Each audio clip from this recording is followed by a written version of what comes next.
Greetings, heathens and heretics, and welcome to Metal Monthly for March. 3 months into the year already, and we've got a potential couple of potential sort of top 10 jobs, I think, so far this year. Would you agree? Good evening, by the way, Yeah, hi. Mr. Yeah. Reason. Nice to see you too as well. Yeah, Yeah, yeah, yeah. It's always a pleasure. What can I say? yeah. Um, yeah, it's been mad actually because I think we commented for in January, album releases were, slower than a slug on a snooze.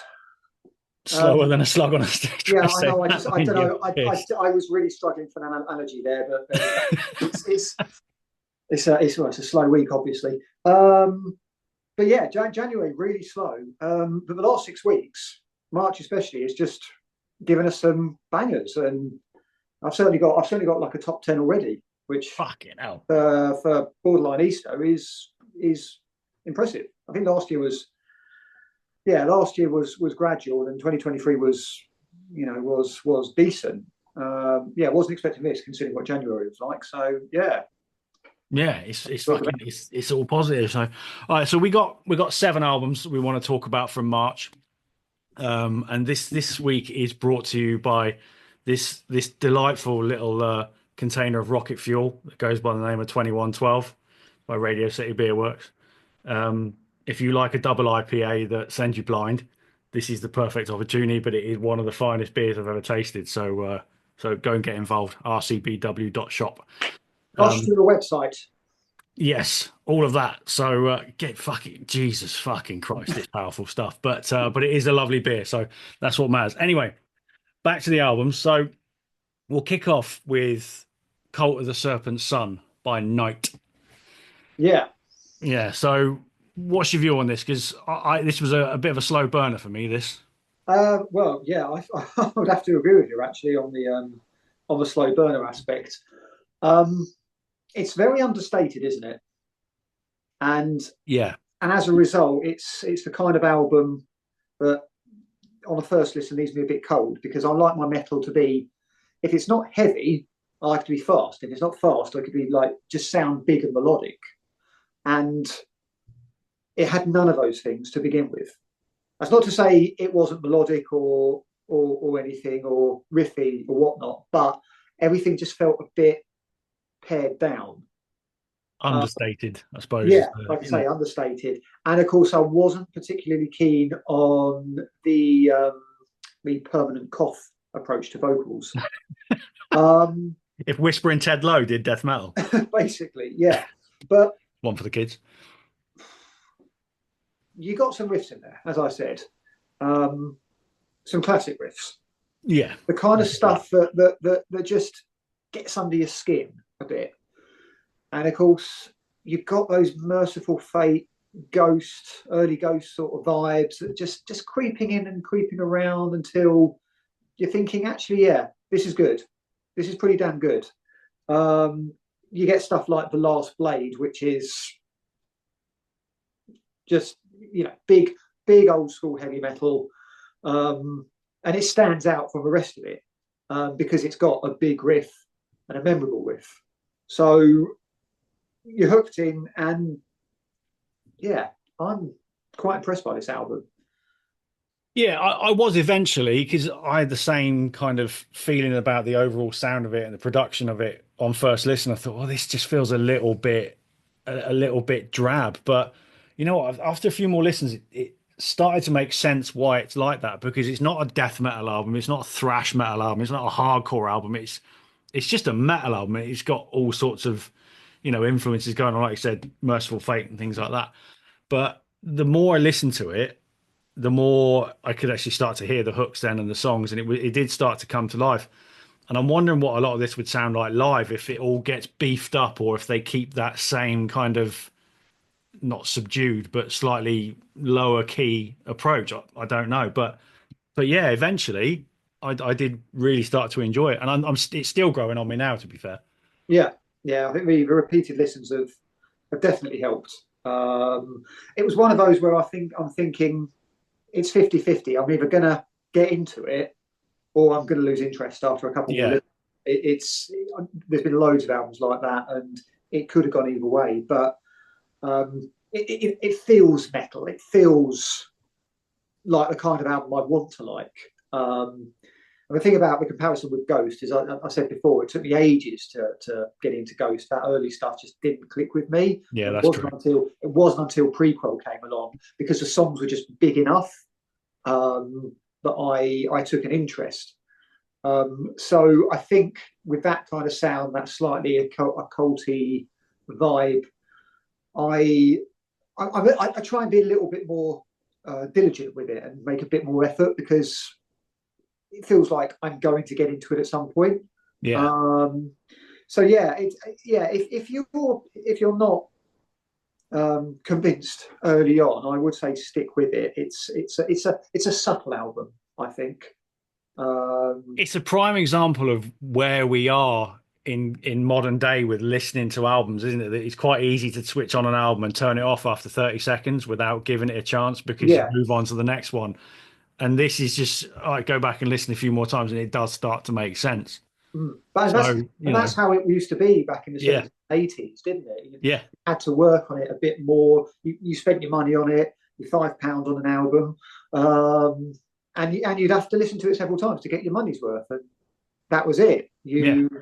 If you didn't like it, then you've wasted your money, and you're entitled not to like it. But it feels like, yeah, there is this need to be instantaneous. And don't get me wrong, if you want to make a great album, then I'm in. But immediacy is a tricky one, and it's not always going to work. And sometimes, yeah, you've got to put that work in. Yeah, and the albums that sometimes are that immediate and hook you in straight away are the ones you end up getting bored with anyway. So sometimes it is worth working at it, you know. So yeah, I think we'll be talking about it again, because it was very enjoyable. And I'm not sure if they what else they've got out there. I don't think this is a debut album. I don't know a great deal about them, to be fair. But No, they've certainly got at least one album from beforehand. I don't think there's more than that. Oh well, no, there's two albums. right, well, yeah, I'll go back and check those out and see if Ted Lowe sings on those as well. So yeah, it was a decent one. Um, right, another one I want to talk about then. Death metal is on a high these days, isn't it? There's some fucking great stuff out there, whether it's the older bands who are still doing their thing and whether the newer bands coming along, your 200 Stab Wounds, your Celestial Sanctuaries, bands like that are really kind of laying down a marker. The new Vacuous album that we talked about last month, which is just a fucking grim, bleak monster. So WOMBBATH, their new album Beyond the Abyss, Swedish band. You've got one English member as well. It's also in Repulsive Vision, Matt Davison. This is pretty much a straight up old school death metal album, isn't it? With a thick Yeah, old groove to it. It's sort of not breaking down any barriers or anything like that. But I got to admit, it's got enough hooks and enough moments in it that I thought, yeah, this is fucking good. And the title track in particular is an absolute banger. It properly got me, in the mood for the rest of the album. So I don't know what you think, but I think it's a bit of you know, a subtle cracker. it's definitely an album for death metal fans, I think. Yeah, it Um, ticks those sort of boxes, doesn't it? yeah, you can tell they've been doing it for a while. They know what they're doing. It's got that sound. It's very Swedish in terms of, well, certainly pre-melodic death metal Swedish anyway. Yeah. There's some hooks in there, as you said. There's some very subtle little melodies in there. For me, though, I'm not sure it does enough to really stand out amongst other things. I suppose when it comes to death metal, again, not being a death metal kid myself, I need just something a bit more distinctive in the mix, just to grab my attention. Um, and ultimately, that this doesn't really do that for me. Now, that's not to say it's bad at all, but I think ultimately it's one of those where it's just a bit too straight up to really take my interest. Yeah, it's a good, solid meat and potatoes death metal album, isn't it? Like you Yeah, said, the really early 90s Swedish stuff, Dismember, the really early Entombed, it kind of sits in that Oh, very much so. in that mix, doesn't it? But obviously, we're talking about legendary albums here, but it's yeah, I think a lot of this stuff would sound good live as well. I think it would be pretty powerful. If you do like your old school straight up riffy death metal with a groove, then you will 100% like WOMBBATH. So if that's your bag, it's well worth going to check out. Right, so let's talk about a couple of slightly more alternative, although I don't really like that word, but we'll go with it anyway. Everything's an alternative, really, Yeah, exactly. isn't it? Come on. It's a load of nonsense. But right, so we'll start off with the new Wild Hearts album, The Satanic Rites of. Now, for anybody who's not necessarily familiar with the current state of the Wild Hearts, effectively it's just Ginger Wildheart and a new band. So, this is more one for you because you are a much bigger Wild Hearts fan than I am. But yeah, I'd be interested in your opinion because for me, this felt a little bit flat, and I don't want to make the lazy comparisons to CJ Wildheart's new album, but it's going to happen. And that album, Slots, I fucking love it. It's got bags of energy. It just puts a smile on my face. It's great songs. It's well written, great lyrics. Whereas this just felt a little bit flat.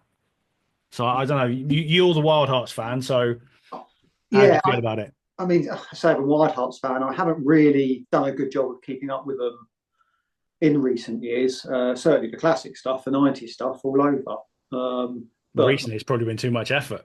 again, well, here we go right now. I don't want to know whatever's going on, quite frankly, but I still love classic Wild Hearts. So let's try and get back involved. Um, I can understand your opinion, is what I'll say to begin with. But I think there's a bit more going on that is worth listening to. The first two tracks are fine, but not to the point where you're thinking, yeah, this is good. More, I expect better. Yeah. Because you do. It is a bit Wild Hearts by numbers. It's not a beefy production, and you know he can do heavy. So yeah, for first couple of tracks, I'm thinking, oh, I don't know, maybe not. And then you get to Troubadour Moon, and the verses pick up, the melodies pick up, and you then get what is a classic Wild Hearts chorus. Absolutely sublime. We've heard them many times before, but when they do it and when they get it right, it's one of the best things in the world. And that I 100% agree with. When it comes to banging out a melody and a great chorus, Ginger Wildheart is one of the best. Yeah, that's it. No denying that. And it does happen frequently throughout this album. Stuff like Hurt People, it's a bit more epic. Well, we know he can do that as well. Yeah. And then you've got sort of the gang chant stuff, haven't you? Yeah. Which he throws in a song called Cunts. Kunce. I'm just saying it as it's spelled. With a refrain, there's always some cunts in the way. And he has a go at people leaving bags on the trains, and he's absolutely right, quite frankly. Yeah, I agree. You're up against the wall if I'm in charge. Steady on. Oh no, I have my opinions about people like that. Get your feet off the fucking chair. Yeah, I agree with that. Seriously. Anyway, look, there's enough going on here to pull me in. But I think the production is a little bit flat, as you mentioned. It feels a bit understated, but not in a good way, because you want this stuff to be big and bold and in your face and a bit leery, and it feels like it's lacking that a lot of the time. It feels like it's very 50-50. Half the time, yeah, this is proper Wild Hearts, got the choruses. The rest of it is, yeah, I don't know. You want more.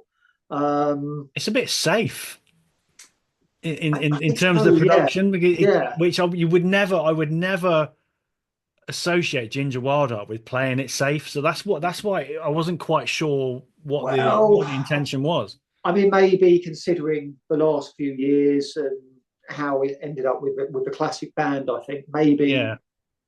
and you know, he has. I think he's had a few struggles recently. So maybe playing it safe is what he wanted to do and what he needed. Yeah. Maybe. You know, Maybe. just know that he can go to the studio, he can write some songs, he can work with a new bunch of people, and you know, we look. There's about 5 or 6 tracks here that are worth hearing live. Absolutely. You know, they will go into the mix. They will be enjoyed, and that's it. You're not going to come out swinging 10 out of 10 every album. No. You know, his let's be honest, his hit rate over the years, over all of his projects, is astonishing. Yeah. So he's earned his dues. Oh yeah, he's got enough credit in the game to do absolutely what he wants, really, isn't he? Yeah, but yeah, I do. Yeah, I'd like a bit more from him, I think, next time around. Well, I guess it'll be interesting as to whether this lineup remains consistent and they go on and do another album, and maybe a bit of chemistry builds as well, which could potentially help. Because, you know, one thing the Wild Arts had in the good old days was there was an awful lot of chemistry going on, and it wasn't necessarily always a positive thing, but it was chemistry nonetheless, and it all came out, didn't it? It's chemistry like we had in my science classes with idiots who didn't know what the bloody hell they were doing.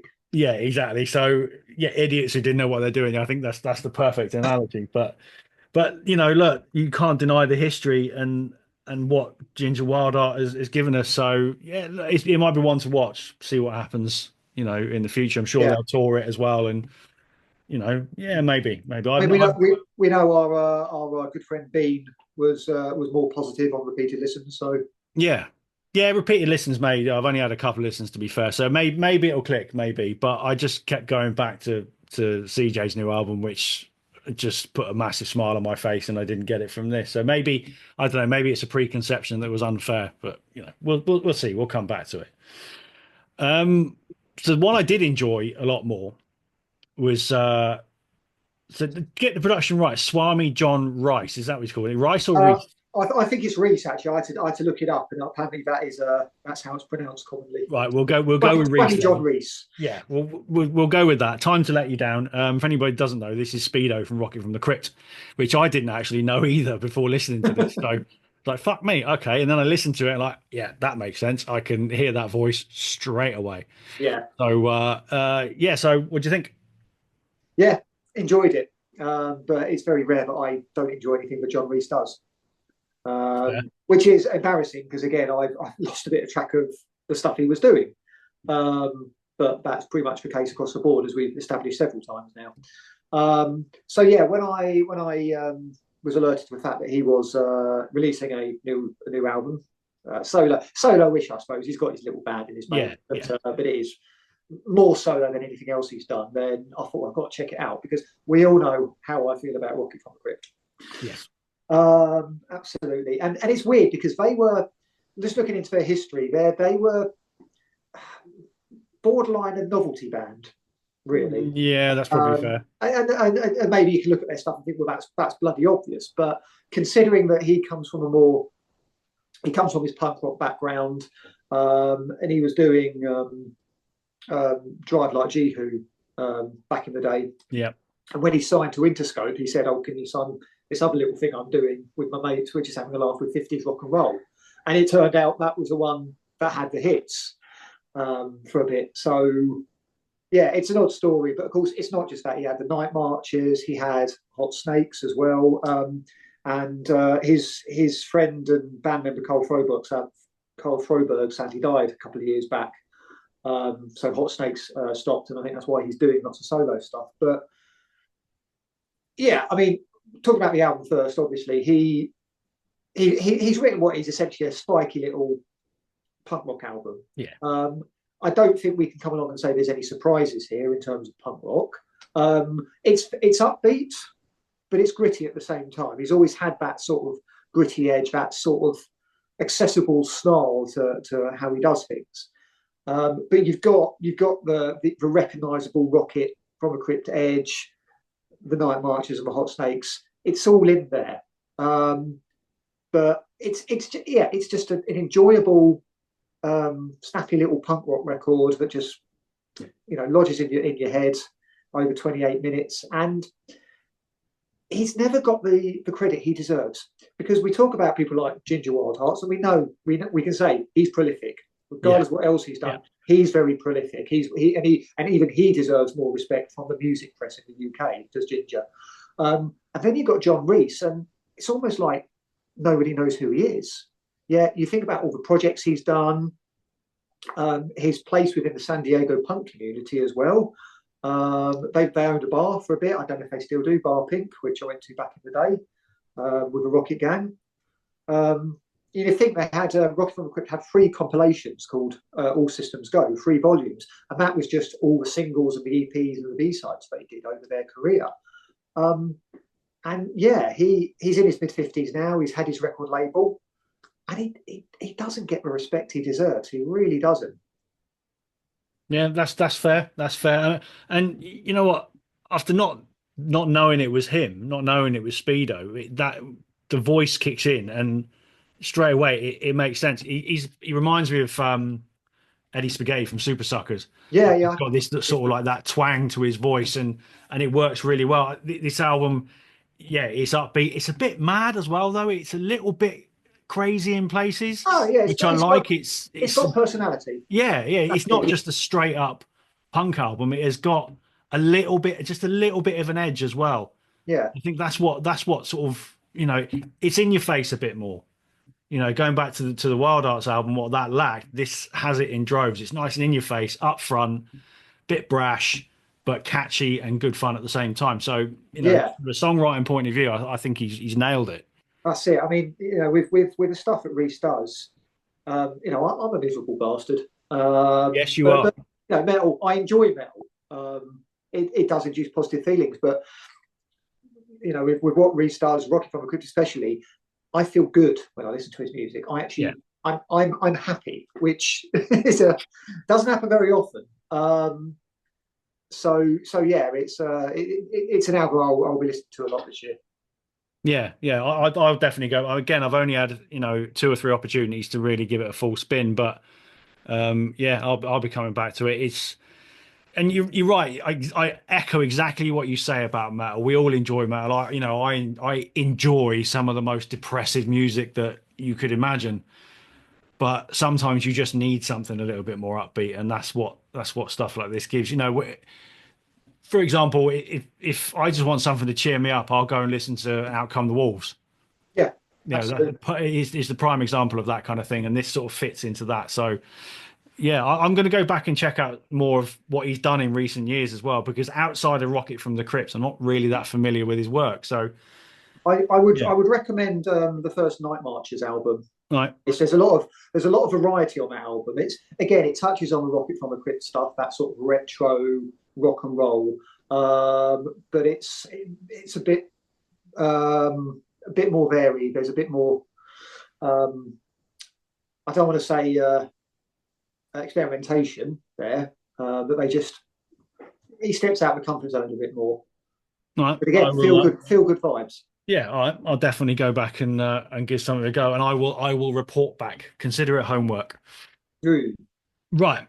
Now, so 3 more.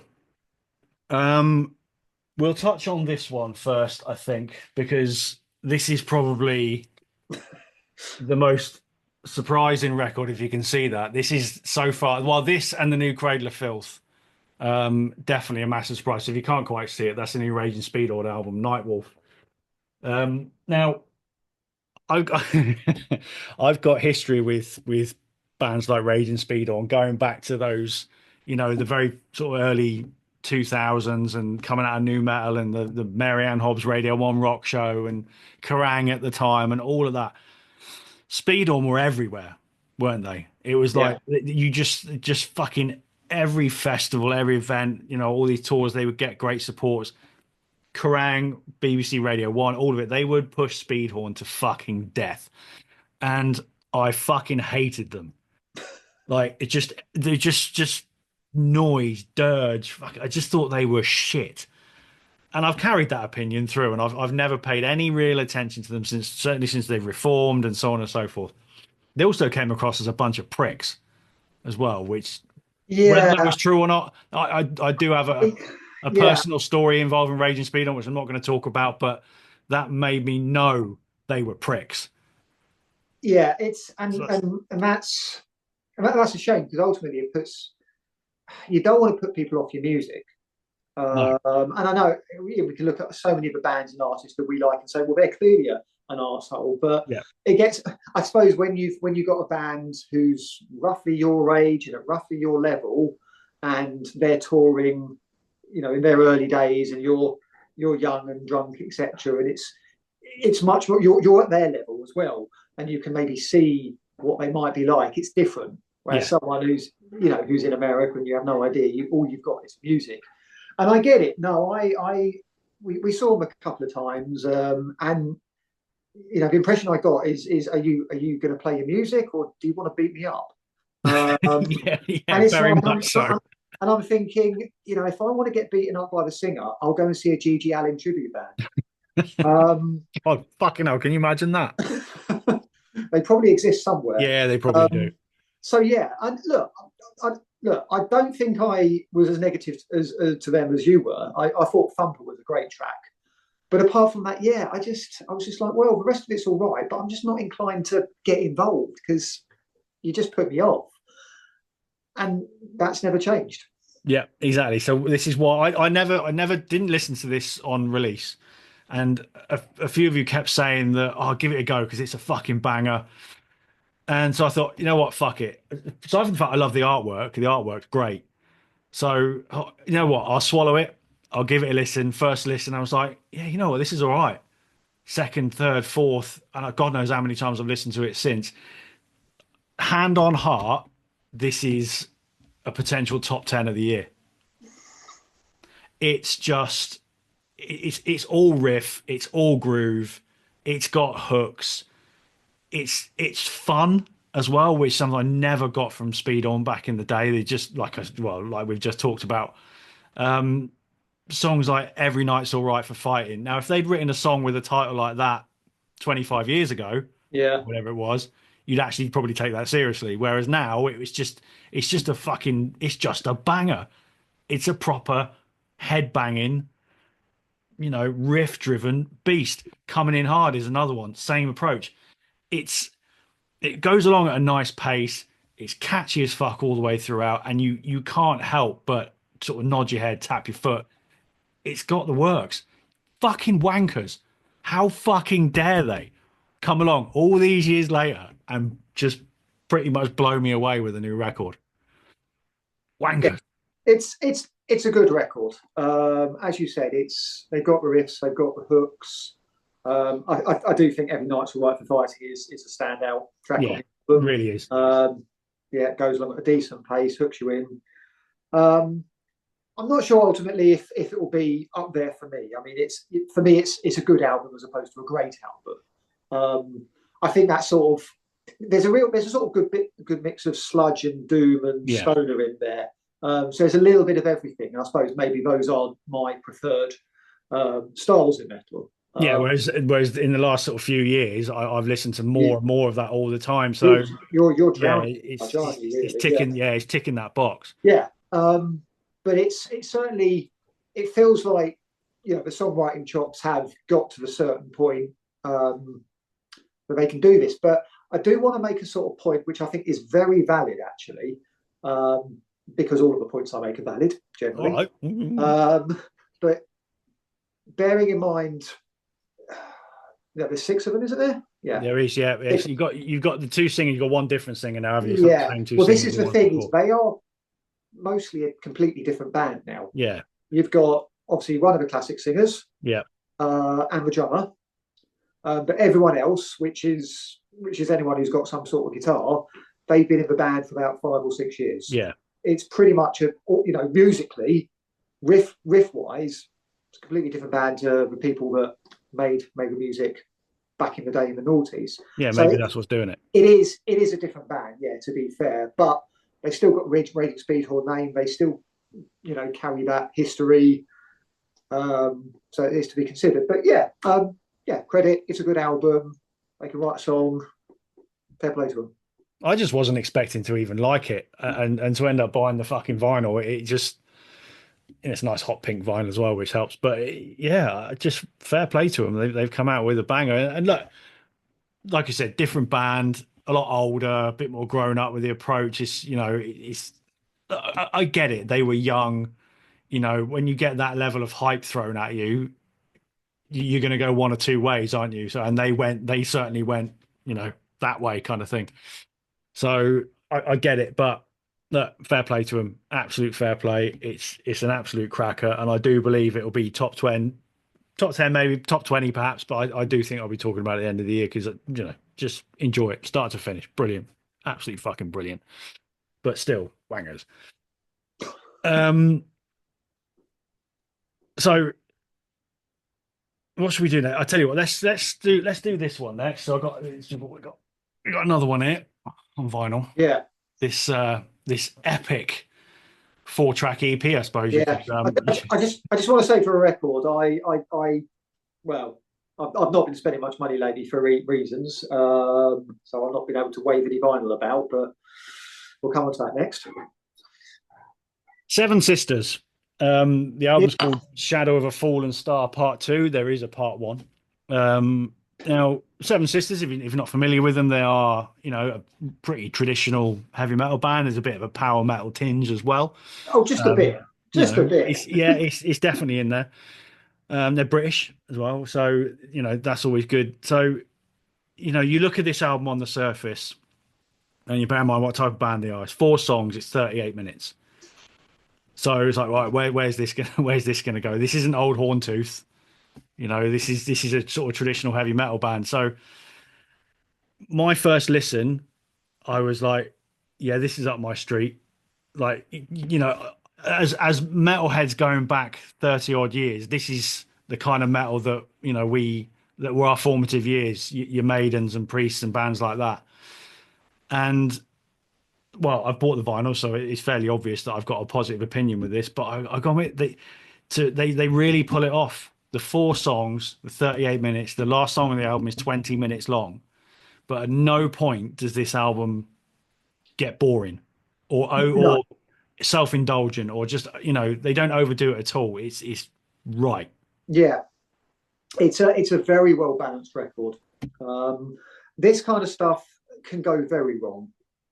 Yeah. I mean, I've listened to some other stuff that I would consider to be quite similar this month that came out, which I just thought was unlistenable, quite frankly. So when you're bringing elements of power metal and progressive metal and just classic heavy metal into a mix, and you've got to get that balance right, because if you don't, if you're in slightly on the other side, it's you lose people straight away. It's a balanced album. You've got a bit of prog, you've got a bit of power, and it's just enough to keep it moving along at a good pace, but also twisting and turning as it needs to, throwing in a memorable riff when it needs to, and like you say, coming out less than 40 minutes later and thinking that feels complete. Yeah. And it didn't, and you don't feel frustrated or bored or exhausted at any time. It's a very old-fashioned record. Yeah, that's fair. It's very, very, it feels like you say. I mean, yes, it sounds like it could have been made in the 1980s from a style perspective, but just its general approach to putting an album together, it's got a very, very classic vibe to it. Yeah, I mean the final song, Astral Prophecies, it's called. Look, you could legitimately probably break it down into 2 or 3 different tracks anyway. It's if you want to put it one way, I suppose it's got a bit of a Rime of the Ancient Mariner feel about it. It's a bit of, it's a bit up and down. There's a real low key part in the middle and things like that. So but a 20 minutes song, you think, oh fuck me, where's this gonna go? But it just goes past, and you just think it was so good that, whereas it should be, if this was fucking Dream Theater we were talking about, we'd be ripping it to pieces. Yeah. But the production's just right on the whole album. It fits their style. Heart of the Sun, which is I think it's the shortest song, or certainly the second shortest, is only about The second 5 minutes. shortest, yeah. Yeah, I mean, it's very Seventh Son era Maiden. That It's song for me. well, it's just very classic metal. I mean, that opening riff, the riff that drives the song. Yeah, And the thing is because of what came before, which was, yeah, there's a lot going on, and when they just come in and start the song with just like this is just a proper 5 minute yeah. heavy metal song, big chorus, really soaring vocals. Yeah, it's And it's the right approach before the big epic finish, isn't it? You know, you got that 5 minutes, and then it goes into the big finish. And don't be afraid of it. You know, that's the way you look at it. It's you could, like I said, 4 songs, 38 minutes. You could look at that and think, "Fuck that, it's going to be dull as fuck." But it's, yeah, no, it really isn't. It really isn't. I'd like to see them do this in full live. I think it would work really well as a standalone set. You know, or like a 2-part set or something like that. But yeah, I think they've nailed it. Europe is going to lap this up. oh, absolutely, yeah. You know, it might not click in the UK as much, but yeah, Germany, Sweden, all of that lot, they will lap this shit up, and rightly so because they know metal. You know, I think to be honest, I think people in Britain might struggle with a band named after a nondescript North London suburb. yeah, yeah. But look, you know, that's what it's all about, isn't it? No, again, I think this is going to be top 20 for me. End of the year, thoroughly enjoyed it, and it's still growing on me now. So yeah, good shit. Right, final album of the month. Now, you were a little bit excited about this before it came out. We got the advance a couple of weeks before it came out. Had a listen to it, and I was a bit at first, but I'll come back to how I feel about it now. So, Cryptosis, Celestial Death. Your opinions, please. You were the excited one, so has it lived up to your expectation? I don't know because I'm still sort of soaking it up. If I'm honest with you, I think That's a it's fair approach. I really do. Look, I'm thoroughly enjoying it, definitely, as I did expect to do so. I wish I had the album, but it still hasn't bloody arrived on vinyl yet. So Bastards. yeah, that's annoyed me because that was my one one monthly treat for a new release. But yeah, I mean, I'd never heard about this band before. I think another single was dropped last month. Well, actually, no, 2 months ago. Christ. Yeah. Well, yeah. And it was very much one of those, hello, what's that? Sort of moments where you're thinking, that's pretty impressive. And I couldn't work out why, because it wasn't, well, it was and it wasn't. Bit thrash, bit death, bit tech death, bit proggy, lots of little things going on, all sorts. And it's fast as well, this particular track. And yeah, it stopped me in my tracks to a point where I'm thinking, let's check out the other singles and obviously the album. But yeah, it's yeah, 40 minutes as well. Lots going on. There's a lot happening in that 40 minutes. This is the thing, is I can't come along and say that this is a thrash metal album or a progressive death metal album. It seems to have been sort of settled on tech death, but no, what a lot of tech death sounds like. I don't agree. No, I wouldn't go with that either. It's very accessible, but it's very full on at the same time. They're a one guitar band, interestingly enough. So I didn't know that, and that's very surprising. Yeah, because I think they're I might be wrong, but they're a 3-piece. So it doesn't feel like the guitars swamp everything else out. And of course, that's why you've got a very obvious bass sound propelling it all. Yeah, because if you notice when obviously it's actually, you're getting I don't want to say the solos, but when the fretwork is the riff as well, just like Celestial Death, that song just sort of is driven by, a widdly, sort of a single noted riff constantly. I should know the words for that, quite frankly, but I'm not. Guitar theory isn't as much my thing as Wankathon. Yeah, it's very arpeggioed throughout. I think, but yeah, it's it feels like they've got a sort of good mix of what they want to do and how they want to sound. But yeah, this is a really good album. But I think that it's still working its way in. If I'm honest with you, because I think there's so many little things going on. It needs work, but it's very likely to be in my top 10 at the end of the year. Seen a few album of the year suggestions being mentioned around the place. So yeah, definitely my album of March. Yeah, I think it's up there. The three that we've just covered are probably the three for me.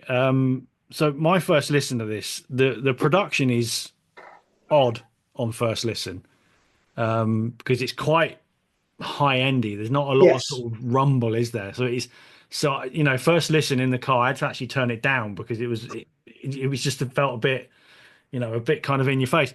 And I wasn't entirely sure. There was moments of it. I love all the synths as well. That all fits really well through, because it flows nicely. It's not like just dropped in for the sake of it or anything like that. Everything flows nicely all the way through the album. And I think that element helped me penetrate it a little bit more. So I kept going back to it. I'd listen to it, leave it a few days, go back to it, especially as I knew that you were looking forward to the release. So I need to give this a bit more time. And this week it's really started to click. I'm with you. I'm still kind of soaking it all up, but it has really started to click. Started to recognize parts of it. There's definitely hooks in there. At times it pushes black metal. Oh yeah, It yeah. gets That's pretty it. Yeah. full on, doesn't it? There's everything in there in the mix. Yeah, and they do it really well. Again, a bit like Seven Sisters, this kind of thing could go very wrong. It could just be fucking noise, Yeah, and just like fucking having your head smashed in. But it doesn't do that. it's quite It's dark, powerful. isn't it? At times, It's what, sorry? it's quite dark at times. Oh, Quite. it's definitely dark. It's not a sitting in the garden in the sun listening to kind of thing. It's quite bleak in that sense. But yeah, I mean, I suppose you can hark back to things like Blade Runner and stuff like that. It would kind of fit with that. I don't know. It's really hard to pin down. It is proggy, it is techie, but it's none of those things. Yeah, I mean, this is probably this is going to upset you, but there is a bit of certain cyber metal bands in there as I was well. waiting. I was waiting for that. Yeah, there is some 90s riffs in that regard. No, I hear it. It's true, but it doesn't put me off in any way, shape, or form. I want to keep that. I'll probably pick up the vinyl, so I will actually sit down and listen to it properly, and and see where it goes. But yeah, they're an interesting band. Definitely, they're doing something very unique, which these days is actually quite rare. Hmm. I think so. Fair play to them for that. They're Dutch. They're Dutch, aren't they? They are Dutch, yeah. Yeah. So my when I first heard them, my immediate thought was they're Swedish, because you would. But yeah, let's see what happens at the end of the year. You're pretty confident it's going to be top 10. I think Yeah. so at the moment. Like again, who knows what else is going to come out this year and Yeah. True. think down, but I will still be enjoying it at the end of the year, definitely. Yeah. Yeah. It's an interesting one. So yeah. Well, that's that. That's the month. There's a couple of other odds and sods that we haven't talked about. The new Doomsday, well, the debut Doomsday album, debut full length. There's a couple of EPs that have come out over the last couple of years. I mean, as far as look, crossover thrash is very much it's a bit of a thing at the minute, isn't it? There's a lot of it, yeah. Yeah, there is a lot of it, and I've always enjoyed it because it's hooky. It's got fucking riffs. It's the beatdown bits, mosh pit bits. It's great, but there are still some shit bands out there that just don't do it that well. This one, Doomsday, Never Known Peace. Fuck me, is it good? Yeah. We haven't really had time to talk about it in any great detail, but if you're going to do this kind of thing, this is how you do it. Yeah, I mean, I've only listened to it once because of its release, but it's it gets everything right. Yeah. Basically, I mean, yeah, I mean, there aren't surprises. You've heard it before, but the production, the sound, the riffs, everything is just right. Yeah. Yeah. It's like most of the crossover thrash you'll hear at the moment, just dialed up a little bit, extra bit in your face, extra bit heavy, extra bit aggressive, but it's just catchy as fuck. Again, I ordered the vinyl. I had to because it's that fucking good. So yeah, hopefully it'll arrive at some point. But yeah, so that if you're into that kind of thing, if you're into your power trips, you're in human natures and stuff like that, then go and check out this album, Doomsday Never Known Peace. But people have been raving about it across social media anyway, so it's out there. Go check it out. It's fucking brilliant. So what's April bringing? What we like to be talking about in the next month? There's a few key releases, I think. I'll be totally honest with you. I haven't really paid much attention. But So you know, things seem to be sort of pace, like you said. January was slow, and now it's kind of starting to pick up again. So yeah, yeah. I haven't looked too much at what's coming out in April, but there's a new LA Guns album out. Well, you know, if you're into that kind of shit. There's a new Scowl album out. now, yeah, that's. Yeah, I mean, yeah, sort of grungy punk, isn't it? yeah. I quite like them. A band Yeah. that took my eye earlier on called Twat Union. Wonderful name. Okay. So I'm looking forward to hearing that. Um, yeah, well, look, we'll see. Oh, Leper Colony. Is that a second album? Remember them? I did. Yeah, I was quite enthusiastic about their last album for a bit, and then kind of settled on a 3 out of 5, as it were. No, I thoroughly It was, enjoyed it was it. a decent. It was a decent production, and it hit hard. Yeah, that was good. So, New Imperishable album out. Very good. oh, see, Swedish yes, of melodic course, death. New Ghost.